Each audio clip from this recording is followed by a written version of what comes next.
You are listening to Alex Nanlohi Podcast, to know the Lord and to make Him known.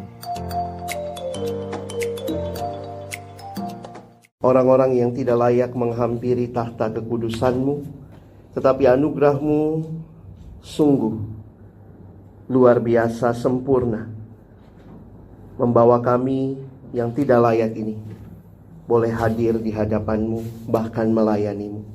Terima kasih untuk keselamatan yang kami terima di dalam anak-Mu, Yesus Kristus. Dan karena itulah kami terus mau memberitakan berita keselamatan itu bagi dunia ini, secara khusus di tengah-tengah kaum intelektual di bangsa ini. Pagi ini kami akan membuka firman-Mu, bukalah juga hati kami. Jadikanlah hati kami seperti tanah yang baik, supaya ketika benih firman-Mu ditaburkan boleh sungguh-sungguh berakar, bertumbuh, berbuah nyata di dalam hidup kami.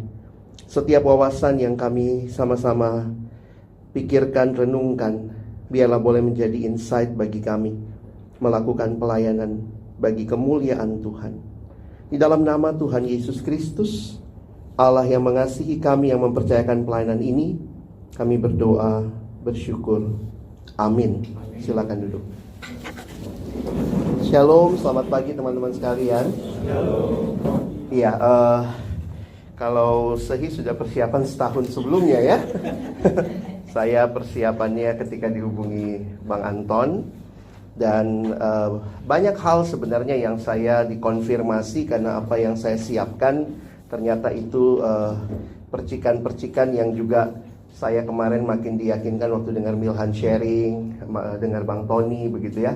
Hingga tadi malam saya bilang sama Kak Riki, gue mau sharing apa lagi gitu ya. Tapi mungkin saya coba ambil praktis-praktisnya dulu saja gitu ya, supaya teman-teman juga ikut berpikir bersama. Dan saya jujur tidak tahu juga ke depan apa yang harus kita lakukan, karena ini mungkin apakah kerjaan daerah, ataukah kerjaan nasional, ataukah kerjaan kita pribadi aja begitu ya. Karena ini kan berkaitan dengan self ya, pengembangan diri kita. Kalau kita buat sistemnya, apakah akan lebih baik? Lalu nanti akan seperti apa? Di beberapa perusahaan mereka melakukan R&D, Research and Development, dan kemudian mencoba. Ada bagian yang dikhususkan gitu ya, yang istilahnya ya ditaruh duit banyak, tapi ya mereka harus mencoba, dan kalaupun gagal ya sudah gitu. Tapi ada sesuatu yang dikerjakan. Nah, saya pikir kita tidak belum bisa lihat polanya, tapi dari apa yang kayak kemarin Milhan bilang, mereka memikirkan pemuridan yang digital, benar-benar digital misalnya. Saya pikir ya ada waktunya, mungkin nanti kita akan semua harus berpikir sebagai alternatif. Nah, bagian firman Tuhan yang menginspirasi saya dalam persiapan ini adalah Shepherding God's Flock ini. Saya ambil dari Mazmur 78 ayat 70 sampai 72. Menariknya, ini disebut sebagai pelajaran dari sejarah judul Mazmur ini. Nah, kalau teman-teman memperhatikan bahwa Mazmur ini menunjukkan pola di mana bangsa Israel seringkali lupa akan perbuatan perintah Tuhan. Dan ini yang menyebabkan mereka jatuh dalam ketidaktaatan dan mengalami konsekuensinya. Namun di bagian akhir Mazmur ini, ya, Asaf yang menulis, kita melihat bagaimana Asaf berbicara tentang bagaimana Tuhan mengangkat Daud. Tuhan mengangkat seorang pemimpin, seorang pemuda yang menggembalakan domba untuk menjadi raja atas Israel. Dan perhatikan ayat ini, fokusnya ada pada kepemimpinan Daud. Dan ini yang kita akan coba baca sama-sama ya. Mari kita baca 70 sampai 72. 1, 2, ya. Dipilihnya Daud, hambanya, diambilnya dia dari antara kandang-kandang kambing domba, dari tempat domba-domba yang menyusui didatangkannya dia untuk menggembalakan Yakub, umatnya, dan Israel miliknya sendiri. Ia menggembalakan mereka dengan ketulusan hatinya dan menuntun mereka dengan kecakapan tangannya. Sekali lagi, di akhir dari Mazmur yang panjang tentang sejarah Israel yang gagal seringkali mengikuti Allah, Allah bertindak membangkitkan pemimpin yang memimpin dengan integritas hatinya dan keterampilan tangannya. Ini berbicara tentang pemimpin yang dipilih Allah. Jadi kalau saya merefleksikan kemarin, kita banyak bicara bahwa kita melihat pemimpin kelompok kecil, staff, dalam kaitan pemimpin. Kita juga lagi bahas kepemimpinan sepanjang Rakornas ini. Maka saya melihat ada 4 hal yang saya coba refleksikan ya. Yang pertama, tentunya God's flock ini adalah pemimpin yang mengenal kawanan domba milik Allah. Kalau teman-teman perhatikan, beberapa kali istilahnya muncul ya. Diambilnya dari antara kandang kambing domba, tempat domba-domba begitu ya. Itu menunjukkan bahwa seorang penafsir yang saya ambil yang reflektif ya, dia bilang begini, Warren Wiersbe, David loved his sheep. Daud mengasihi dombanya dan bahkan seringkali meresikokan dirinya untuk domba-domba yang begitu berharga ini. Ya, jadi di dalam, nanti kalau teman-teman baca ayat-ayatnya, terlihat bagaimana domba itu sangat membutuhkan gembala. Karena itulah sang pemimpin benar-benar memproteksi domba-dombanya. Jadi di tengah-tengah generasi yang mungkin kita banyak komplain juga ya, ini generasi makin susah, makin sulit, tapi itu domba-domba berharga yang Allah percayakan. Kita mesti belajar untuk loving and embracing this generation. Data statistik menunjukkan bahwa komposisi penduduk Indonesia itu besarnya di generasi-generasi yang kita layani lah, ya. Paling besar ini Gen Z. Ini menurut survei data sensus penduduk 2020. Jadi kalaupun kita bilang makin sulit, makin gak berespon, ya kita sebenarnya cuma dipanggil untuk makin mencintai dan melayani mereka.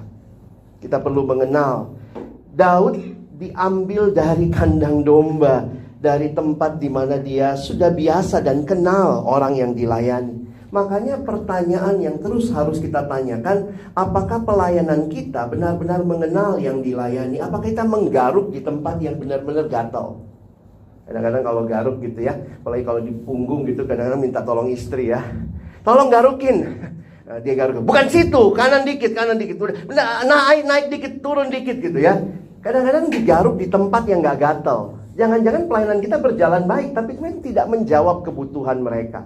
Tapi apakah yang Tuhan harapkan? Saya pikir kita perlu menggali lebih dalam. Dan waktu kita menggali lebih dalam, kita bisa akan menemukan ya, paling tidak 2 hal saya pikir ya. Ada sesuatu yang di permukaan yang menjadi fenomena, tetapi juga mungkin nanti kita akan menemukan ada hal-hal yang lebih di dalam hati. Apa sih yang sebenarnya menjadi pergumulan mereka? Sehingga mari tidak berhenti menjadi pemimpin, mulai dari para staf, pemimpin-pemimpin KTB, menjadi orang-orang yang mengenal dengan baik. Sehingga tidak hanya bilang anak ini pokoknya main game terus, tapi mengapa dia main game? Apa sebenarnya yang dia cari di balik dia main game? Apakah tidak ada komunikasi, tidak punya kesempatan untuk bisa mengemukakan pendapat dan seterusnya. Yang kedua, ini yang dikatakan di ayatnya, dan saya pikir saya nggak bahas banyak karena Bang Tony juga sudah bahas, teman-teman juga sudah paham ya, kita sebagai orang-orang yang berintegritas. Istilah yang dipakai, saya coba bandingkan beberapa terjemahan ya. TB pakai ketulusan hatinya, lalu kecakapan tangannya. Nah, di dalam bahasa Indonesia masa kini pakai istilah tulus ikhlas. Lalu kemudian dengan cakap, bukan cakep ya. Cakap ya, karena kalau cakep berarti beberapa kita nggak masuk nanti ya dalam kategori itu gitu ya, menggembalakan dengan cakep. Cakep ya. Lalu English Standard Version menggunakan upright heart. Jadi ini masalah motivasi, masalah saya pikir ya semua terkait di situ yang Bang Tony bahas kemarin juga ya. Kompetensi juga mungkin bisa masuk ya. Ini skillful hand. Jadi tadi pakai cakap, ini skillful hand. Lalu New International Version menggunakan integrity of heart. Makanya ini biasa dikenal sebagai ayat kalau bicara integritas. Salah satu atau mungkin satu-satunya ayat yang di dalam terjemahan NIV ada kata integrity-nya. Lalu skillful hands masih sama begitu ya. Jadi apa kalau kemarin kan banyak ya, apa kualifikasi pemimpin yang Allah panggil, yang Allah ambil untuk memimpin umatnya? Dan perhatikan, kepemimpinan Daud seperti satu titik balik dalam sejarah Israel. Ternyata Tuhan memanggil orang yang punya integrity of heart dan skillful hands. Dan ini bukan hal yang terjadi satu malam. Itu dibutuhkan waktu dan proses. Bahkan memiliki integritas itu nggak mudah begitu ya. New English Translation, David cared for them with pure motives and he led them with skill. Wah, ini jadi menarik ya. Jadi kesimpulannya secara sederhana, saya tidak bahas integritinya, sudah banyak dibahas kemarin. Daud sebagai gembala yang dipanggil Allah punya kualifikasi dua ini, ya. For David, shepherding experience was an expression of both his genuine character, karakternya yang tulus, integrity of heart, dan his capable leadership with skillful hands. Dari sini memang kami juga di pelayanan siswa sempat lama bergumul ya. Lalu apa? Bagaimana membangun pribadi-pribadi yang seperti ini? Khususnya memang banyak masalah kita di capable, makin tidak relevan mungkin memimpin dan seterusnya. Kami sempat berpikir masalahnya kreatif gitu ya. Kemana kita harus bergerak? Sehingga ada camp nasional pembimbing siswa waktu itu yang fokusnya adalah kreativitas. Kita pikir bagaimana jadi kreatif. Bagaimana jadi kreatif? Pikirin ini, PA kreatif ya, Creative Bible Study itu muncul terus. Jadi kayak kita kegilaan harus jadi kreatif supaya relate sama generasi. Tapi akhirnya di dalam pergumulan kami waktu mempersiapkan KNPS yang Let's Go, ketika kita bicara dari perjalanan Yesus ke Emmaus bersama murid-muridnya, ternyata bukan metode sih kayaknya yang satu-satunya yang paling penting. Tentu ada metode perlu kita bangun juga. Tetapi kami melihat justru ada attitude. We need more changing of attitude than just changing of methods. Kita perlu pembaharuan attitude, nilai-nilai yang akhirnya itu menjadi dasar kita bahkan melakukan hal yang kreatif. Kalau tidak, jangan-jangan kita kreatif supaya sombong. Gue kreatif dong. Nah, bisa relate ya. Tapi sebenarnya kita tidak punya hati yang benar-benar peduli dengan orang yang kita layani. Karena itulah kami mencoba merumuskan di dalam beberapa poin waktu itu, dan kemudian teman-teman panitia mempercantiknya menjadi judul KNPS Let's Go ya. Dan kami dapat kesempatan menerbitkan ini dalam buku yang kami bilang ini pegangan kelompok kecil, bukan untuk metode, tetapi memperkenalkan nilai-nilai. Ini bukan buku siswa ya, bukan hanya buat siswa. Tolong juga kalau mahasiswa mau baca silakan. Dan kemarin katanya sudah habis ya, yang pertama ini mau cetak yang kedua ya. Thank you Literatur Jatim, Milhan dan kawan-kawan, istrinya Pak Anton yang menolong kami juga akhirnya mewujudkan buku ini dengan baik. Apa yang dibicarakannya cuma nilai-nilai. Nilai-nilai yang di dalamnya ini ya, listening ya, pakai singkatan ya, engaging, trustworthy, let's, selfless, genuine, obedience. Nilai itu yang dibahas. Dan waktu ini dibahas, saya beberapa hari yang lalu membaca kenapa orang addicted sama media sosial.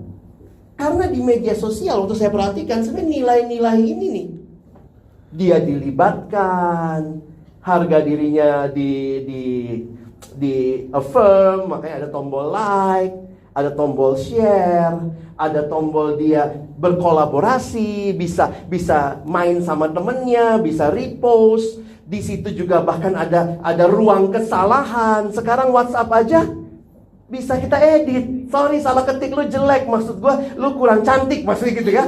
Dieditnya bisa begitu. Itu aja ada ruang-ruang itu. Dan itu nilai-nilai yang itu Yesus lakukan. Dan waktu saya perhatikan, ya kita nggak sedang menjual program, tapi nilai-nilai yang Yesus lakukan sehingga kreativitas kita lahir dari sebuah keinginan supaya orang terlibat. Bukan cuma kreatif demi kreatif.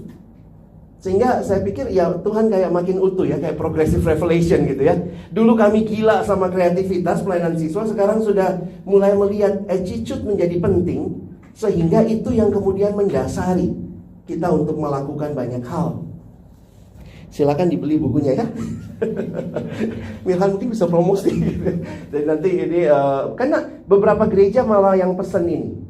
Dan saya takutnya memang tidak semua staf perkantas sudah pernah punya buku ini. Yang nggak baca dan nggak ini ya. Nah ini kan karya anak bangsa ya. Ini ditulis langsung oleh teman-teman staf siswa. Dan ini menjadi pegangan untuk pembinaan CPKK di beberapa daerah. Nilai-nilai yang sangat, ya kita belajar dari Yesus ya. Dan itu hal yang menarik. Selanjutnya, bukan berarti berhenti berkembang dalam skill. Tentu, ketika nilai ini ada, skill harus dikembangkan. Itu juga yang Tuhan butuhkan melalui kepemimpinan Daud. Skillful hands, pemimpin yang memiliki keterampilan. Dan sudah banyak kemarin kita dengar ya, dari Milhan, dari Bang Tony. Kita harus mengembangkan keterampilan kita. Saya jujur aja waktu lihat training-training kita, memang training-training kita masih sangat dasar, tapi itu hal yang sangat dibutuhkan. Tapi apakah cuma itu?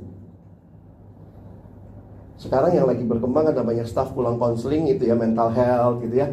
Udah mulai ada tema-tema itu masuk di kita ya. Sampai kayaknya kita semua gila gitu.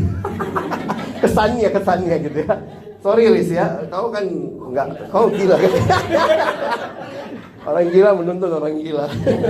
Tapi kita lihat sebentar ya, kalau Warren Wiersbe bilang begini, David Hands were skillful. Waktu dia pegang pedang, dia pegang harpa, dia pegang pena, nulis mazmur, dia pegang tongkat gembala. Jadi kita harus, ya saya pikir kayak kita banget ya. Mesti bisa jadi bapaknya, bisa jadi ibunya, bisa jadi kakaknya, bisa jadi, tapi semua yang kita pegang gitu ya, harusnya bisa menjadi, dan ini dikaitkan dengan unlike his predecessor Saul, his heart was wholly devoted. Jadi di sini saya lihat tadi relasinya. Attitude yang baik tidak dimiliki oleh Saul. Dia punya banyak keterampilan. Saul itu kan terpilih. Penampilannya bagus, skillnya juga bagus, menang perang dia. Tetapi dia tidak punya attitude yang baik. Dia sombong. Nah, sementara sebaliknya, Daud dalam kesederhanaan skillnya, tapi dia punya attitude, integrity of heart. Tapi ini dua hal yang harus nyambung. Nah, karena itu integrity and skill need each other. Jangan bilang yang penting dia dengan Tuhan aman ya. Ini terjemahannya kira-kira beginilah ya. Saya terjemahin bebas saja. Integritas dan keterampilan saling membutuhkan. Karena tidak ada jumlah kemampuan yang dapat menggantikan hati yang berdosa.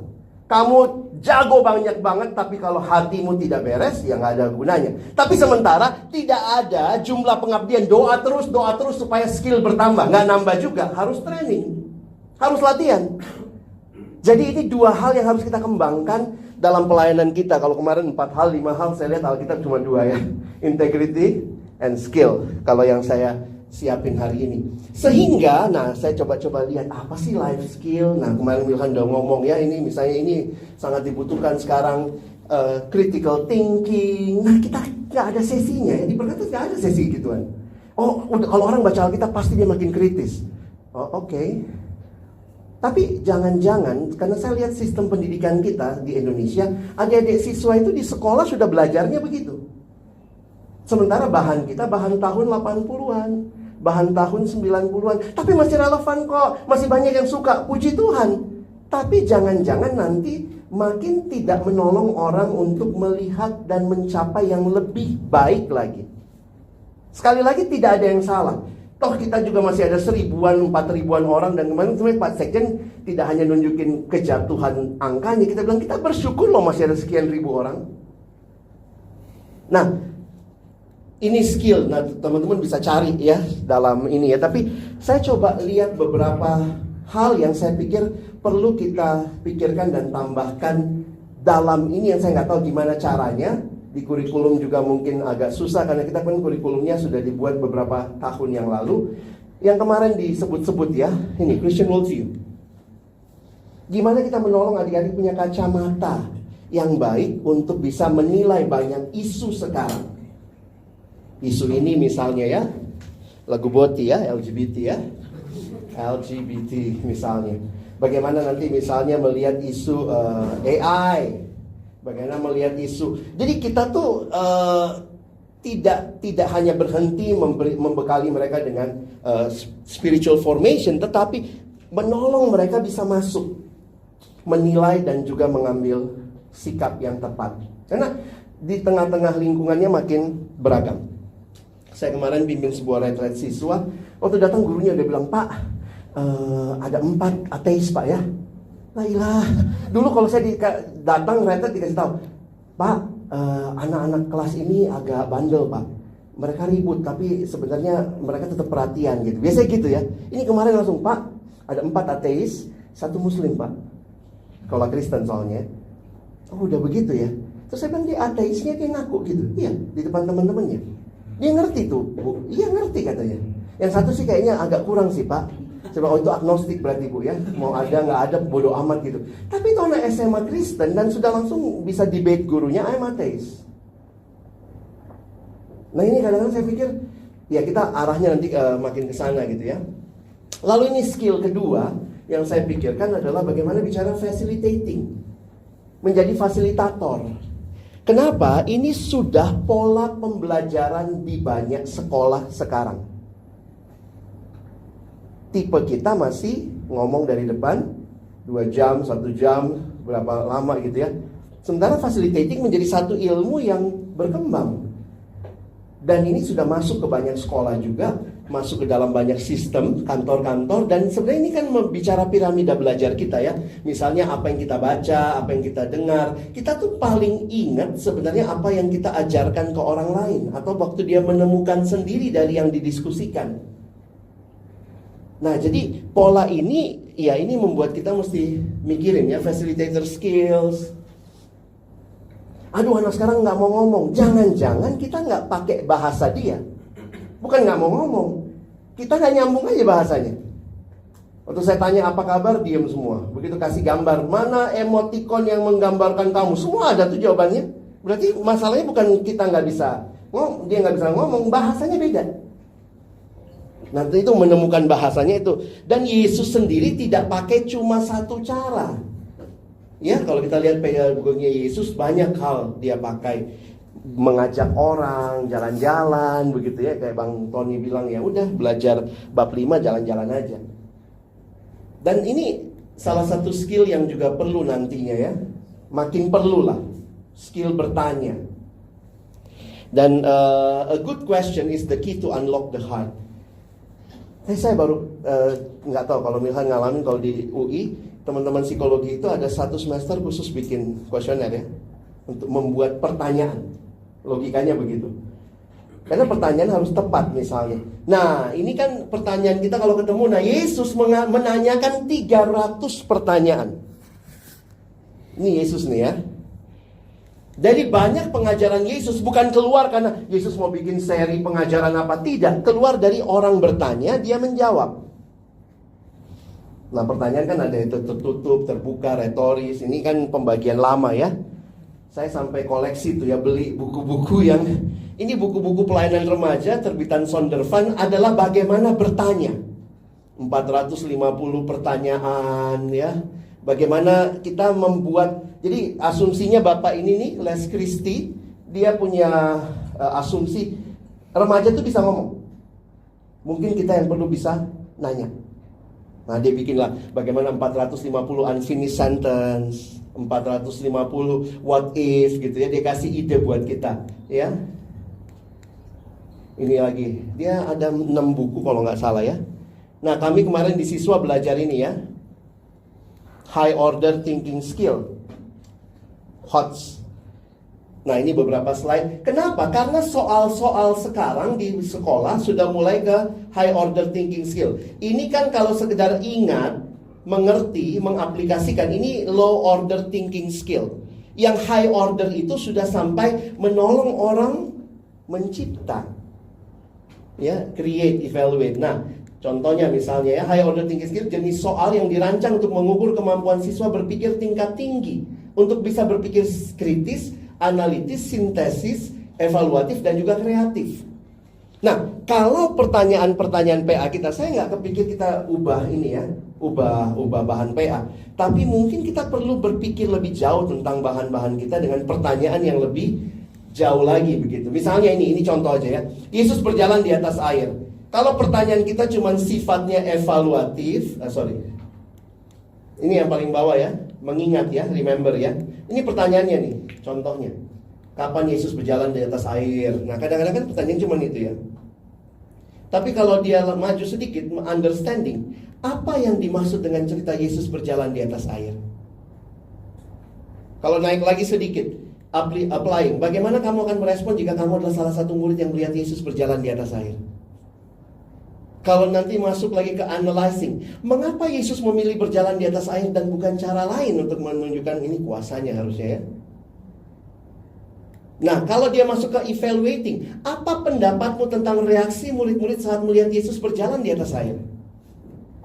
Nanti lagi yang terakhir, bagaimana ini kalau udah creating ya? Bagaimana kamu akan menggambarkan atau menceritakan kembali kisah Yesus berjalan di atas air dalam bentuk modern dan kontekstual untuk generasimu? Ya jangan-jangan memang pertanyaan PA kita cuma untuk remember, supaya nggak lupa ceritanya. Nah itu kira-kira ya. Nah dalam khotbah dan segala macam ya, saya pikir saya lewatin aja. Tapi ini beberapa pemikiran yang terakhir mungkin digital skills. Jadi ini perlu juga kita kembangkan. AI sekarang ya, kita harus punya digital skill. Open AI, ada ChatGPT dan kawan-kawannya. Dan Indonesia juga sebenarnya kita masuk ke literasi digital. Ada 4 buku diterbitkan oleh Menkominfo. 10 daerah dengan skor literasi digital tertinggi, DIY paling tinggi. Ini 2022. 2021 juga masih DIY ya. Jakarta ada di nomor sekian. Apa itu literasi digital ya teman-teman, silakan cari sendiri. Jadi di sini akhirnya kita lihat pentingnya juga nanti mentoring. Terakhir, pemimpin yang berhikmat dan berani untuk mempertahankan atau melakukan perubahan. Saya pikir nanti terakhir teman-teman bisa coba pikirkan dari poin ini ya. Baik, terima kasih. Mari kita berdoa. Tuhan, kami bersyukur untuk kesempatan merenungkan firman-Mu dan setiap penerapannya. Biarlah kami ditolong juga untuk melihat lebih jauh bagaimana konteks untuk pelayanan kami. Kalau ada perubahan-perubahan yang harus kami lakukan, beri kami hikmat, keberanian. Dan kalau ada hal-hal yang perlu kami pertahankan, maka biarlah kami juga menjadi orang-orang yang mati-matian akan mempertahankannya. Dan tolong kami punya kebijaksanaan, hikmat untuk membedakan keduanya. Sehingga perubahan terjadi, bukan hanya perselisihan di antara kami.